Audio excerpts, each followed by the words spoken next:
Good morning વિદ્યાર્થી મિત્રો. 11th અને 12th ભાઈ આપણે ભણીએ છીએ ક્લાસિફિકેશન ઓફ ફંક્શન, ભાઈ જેને કહેવાય મેચિંગ ઓફ ધ ફંક્શન. એટલે વિદ્યાર્થીઓ લાસ્ટ ટાઈમ આપણે એક પેરેગ્રાફ ભણી ગયા હતા. ચાલો લખો ભાઈ, આજે ભણીશું બીજો પેરેગ્રાફ. યાદ રાખજો, આ પેરેગ્રાફ પૂછાયો છે March 2018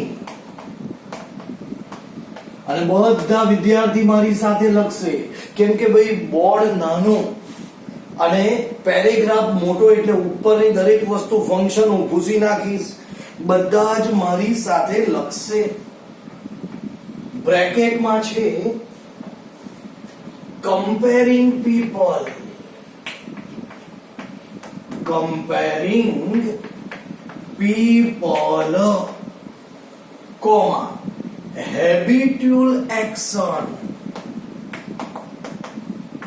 habitual action in the past. બધા વિદ્યાર્થી મારી સાથે લખશે. કોમા, expressing,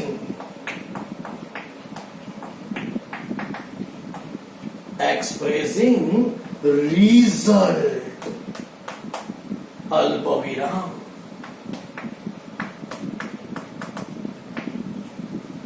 talking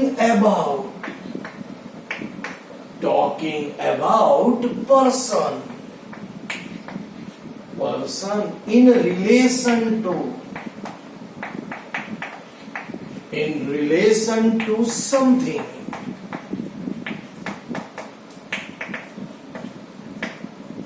अल्पविराम. showing contrast,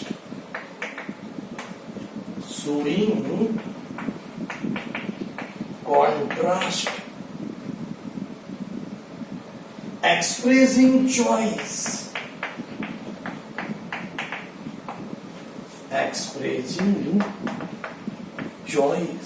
તો વિદ્યાર્થી મિત્રો ભાઈ આટલા તમને ફંક્શન આપેલા છે અને હવે હું નીચે લખીશ વાક્ય.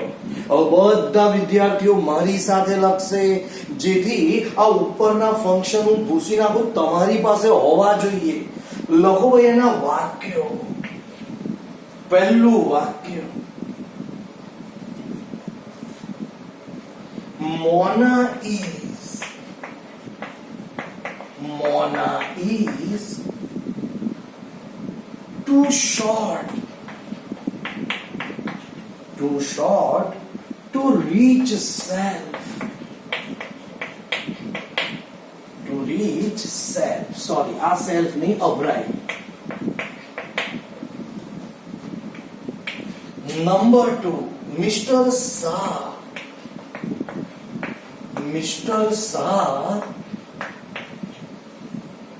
would rather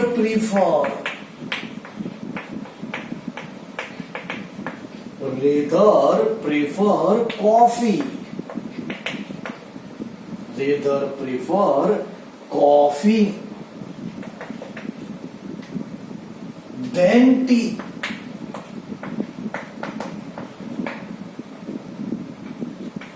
ત્રીજું, like Sardar,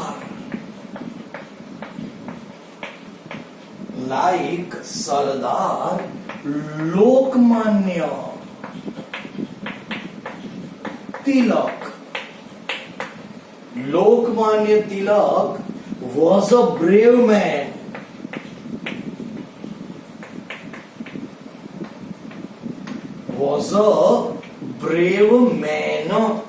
M-A-N. Mehul is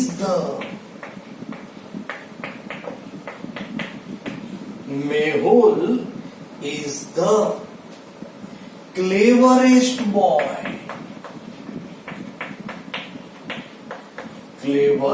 boy in the class. Full point. Number 5, in spite of my choice.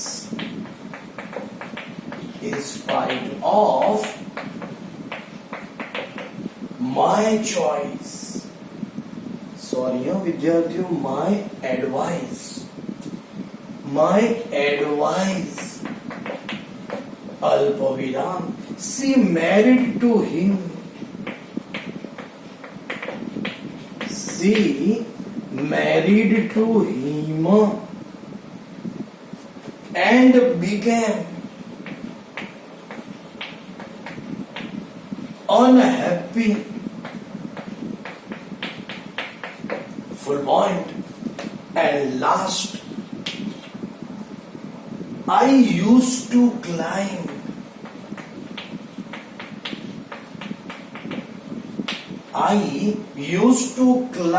up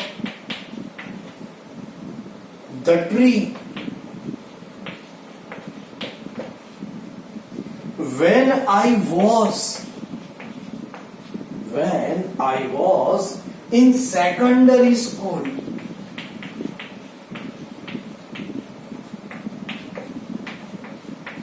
તો વિદ્યાર્થી મિત્રો, મારી જેમ તમારા પણ બધા વાક્ય લખાઈ ગયા હશે, છતાં પણ હું ભાઈ આપણે 1 મિનિટ રાહ જોઈ લઈએ કે જે વિદ્યાર્થી લખતો હોય તો ભાઈ એનું ભણવાનું ન બગડે. તો જુઓ ભાઈ, માર્ચ 2018 ની અંદર ભાઈ તમને આ પેરેગ્રાફ પૂછાયેલો છે અને કેટલાક વિદ્યાર્થીઓને તો બોલો લખતા લખતા પણ આવડી ગયું હશે. તો વિદ્યાર્થી મિત્રો, જે લોકો લખે છે એ થોડી ઝડપ કરે,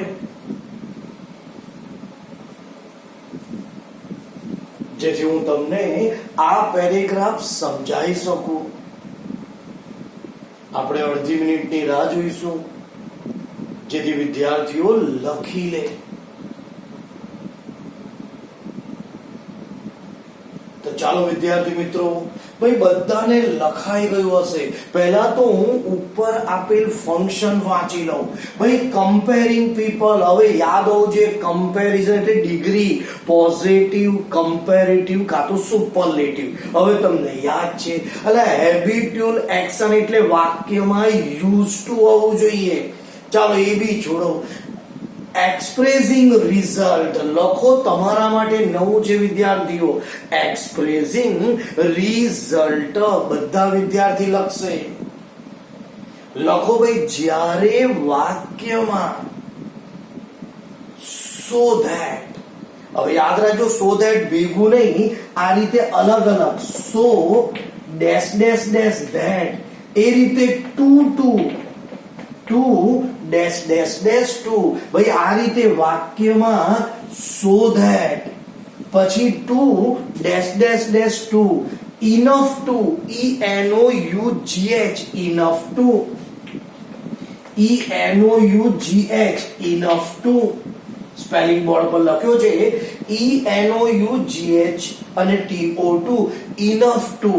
ભાઈ જ્યારે so dash dash dash that, two dash dash dash to, enough to વગેરે વાક્યમાં આપેલો હોય તો વિદ્યાર્થીઓ ભાઈ આને કહેવાય પરિણામ, રિઝલ્ટ.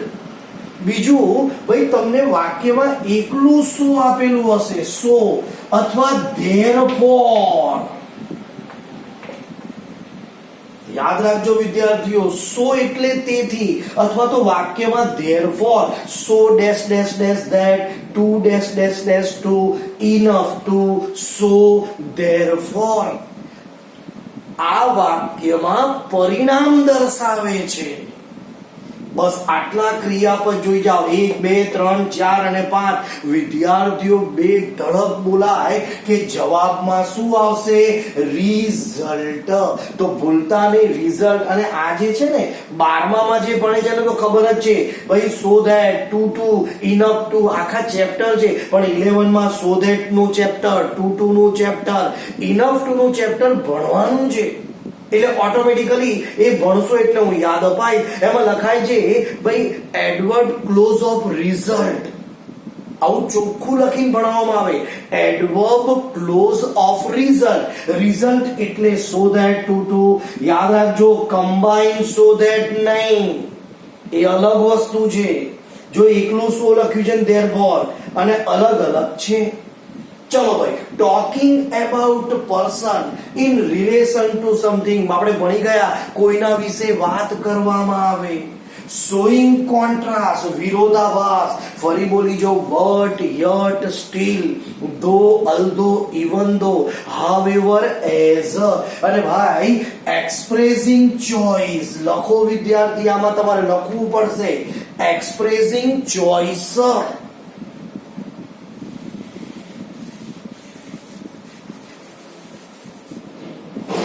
હું કાઢી નાખું છું કે તમે કન્ફ્યુઝ ના થાવ.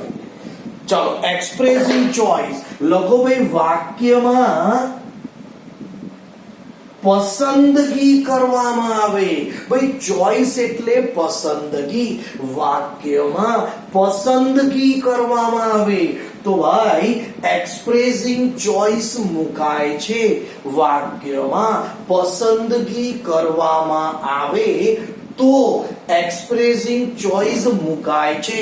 ચલો કૌંસમાં લખો ભાઈ, કૌંસમાં લખો ઓર, OR, ઓર, અલ્પવિરામ, either or, EITHER, dash or, or, either or, neither nor, NEITHER,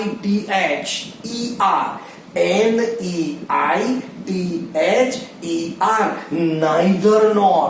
ફરી બોલી જો, 3 બોલ્યો છું, ઓર, આઈધર ઓર, નાઈધર નોર. લખો ભાઈ પ્રીફર અથવા રેધર, લખો રેધર અથવા પ્રીફર. પ્રીફર એટલે બી પસંદ કરવું અને રેધર એટલે પણ પસંદ કરવું.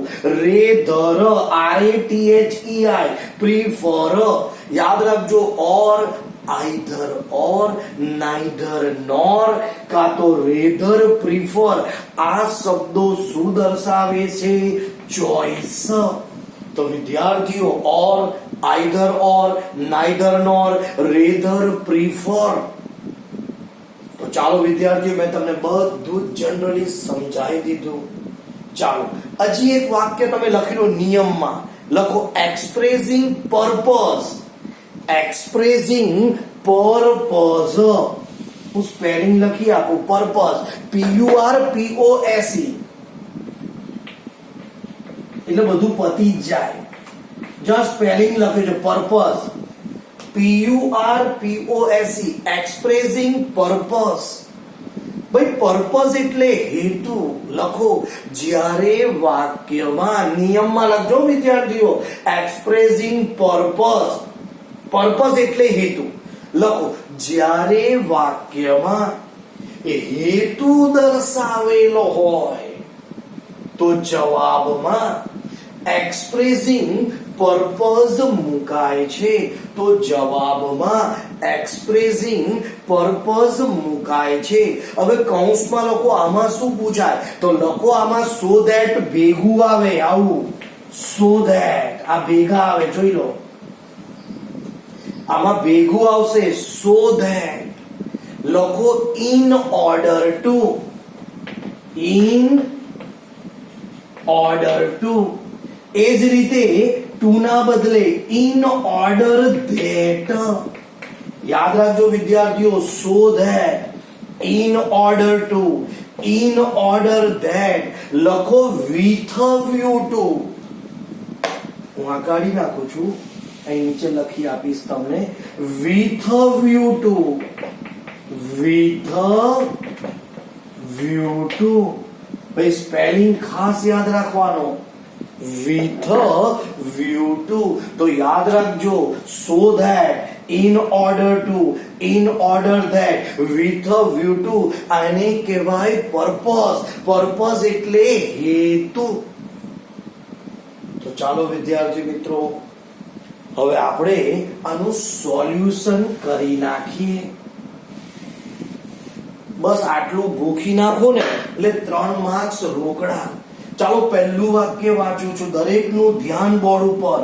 મોના ઇઝ ટુ શોર્ટ ટુ. બોલો વિદ્યાર્થીઓ, ટુ આવ્યું? મેં હમણાં જ કહ્યું હતું કોઈ પણ વાક્યમાં so dash dash dash that, two dash dash dash to. યાદ રાખજો, સો, ધેરફોર. એટલે આ બધું બતાવે છે પરિણામ. Enough to. તો ભાઈ આપણે એક કામ કરીશું, એક્સપ્રેસિંગ રિઝલ્ટ એમાં નંબર 1 અહીંયા લખું છું, નંબર 1.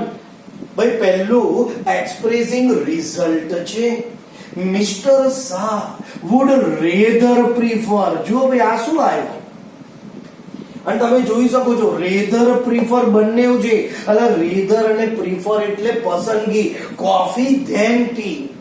ભાઈ એ ચા કરતા કોફીને પસંદ કરે છે. જો ચોઇસ આને કહેવાય એક્સપ્રેસિંગ ચોઇસ.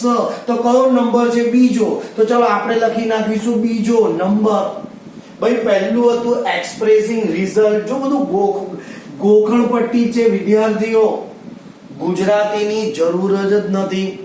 જેને આવડી જાય ને એના માટે તો રમકડું છે, અને ના આવડે તે બિચારો માથું જ ખંજવાળે. ચલો આ જવાબ ક્યાંથી આવે છે? હા, તમારે યાદ રાખવા બધા નિયમ જે મેં લખાયા છે કે ભાઈ ટુ ચાલ રિઝલ્ટ. ભાઈ શું છે? રેધર પ્રેફર એટલે ચોઇસ જ હોય. આગળ ધ્યાનથી વાંચ. લાઈક સરદાર અને લોકમાન્ય, એલા બધાને ખબર પડી ગઈ કે ભાઈ કોના વિશે વાત કરી છે, કે ભાઈ સરદાર પટેલ, લોકમાન્ય તિલક પણ એમના જેવા. બોલો બંનેની શું કરી છે? સરખામણી. આ જો કમ્પેરિંગ પીપલ, જો ઉપર આપેલું છે બે વ્યક્તિની સરખામણી. Number 3, Mehul is cleverest boy. યાદ રાખજો ધ અને જો EST, ભાઈ આને કહેવાય ડિગ્રી. એક મિનિટ વિદ્યાર્થી મિત્રો, સોરી, like સરદાર, લોકમાન્ય તિલક આ રહ્યું. Talking about person in relation two. માફ કરજો વિદ્યાર્થીઓ, સોરી, મારું ધ્યાન ના રહ્યું. આપણને આપેલું છે કે ટોકિંગ અબાઉટ પર્સન એટલે અહીંયા આવશે 3, અને કમ્પેરિંગ પીપલ આ રહ્યું. મેહુલ ઇઝ કમ્પેરિંગ પીપલ એટલે ભાઈ અહીંયા લખવાનું નંબર 4. જો ડિગ્રી છે સુપરલેટિવ. તો સોરી વિદ્યાર્થી મિત્રો, ભાઈ મેં આ ખરેખર ટોકિંગ અબાઉટ પર્સન છે કે ભાઈ લાઈક સરદાર, અને આ ડિગ્રી છે એટલે કમ્પેરિંગ. હવે આને વાંચો વિદ્યાર્થીઓ, ઇન સ્પાઇટ ઓફ. હું હમણાં જ બોલી ગયો બટ, યટ. ફરી બોલું છું તમને તમારા યાદ માટે. But, yet, steel, though, although, even though, in spite of, however, as. બે વાક્યમાં વિરોધાભાસ. તો આ રહ્યું showing contrast. કયો નંબર છે ભાઈ? 5મો. અહીં લખીએ 5મો. જરા ધ્યાનથી વાંચો તો આ શું છે? used to. બોલો વિદ્યાર્થી, મને કોઈ એક વાક્ય એવું છે જે ના આવડે? બધા આપણા નિયમ જ છે, પણ હા તમે નિયમ ભૂલી જાઓ ને તો તકલીફ થાય. ભાઈ યુઝ ટુ એટલે ખબર છે હેબિચ્યુઅલ એક્શન. જો ઉપર આપેલું છે અને નંબર આપી દો 6. તો ભાઈ આપણા વાક્ય તૈયાર થઈ ગયા. પહેલું રિઝલ્ટ, બીજું એક્સપ્રેસિંગ ચોઇસ, ત્રીજું talking about person in relation two something, ચોથું મેહુલ એટલે કમ્પેરિઝન, ઇન્સ્પાઇટ ઓફ એટલે કોન્ટ્રાસ્ટ, અને યુઝ એટલે હેબિચ્યુઅલ એક્શન. તો જોયું વિદ્યાર્થી મિત્રો, 2 પેરેગ્રાફ કરાયા. ભાઈ તમારી પાસે બી ગ્રામર નહીં, હું 10 પેરેગ્રાફ કરાવીશ. 10 પેરેગ્રાફ કરાવો, ધેટ્સ ઓલ, ફિનિશ. તમને ના આવડે એવું બને જ નહીં કોઈ દિવસ. અને 10 માં બધું આવી જાય વિદ્યાર્થીઓ. 10 એટલે બસ વિદ્યાર્થીઓ, બસ. તો આજે આટલું ઇનફ છે વિદ્યાર્થીઓ.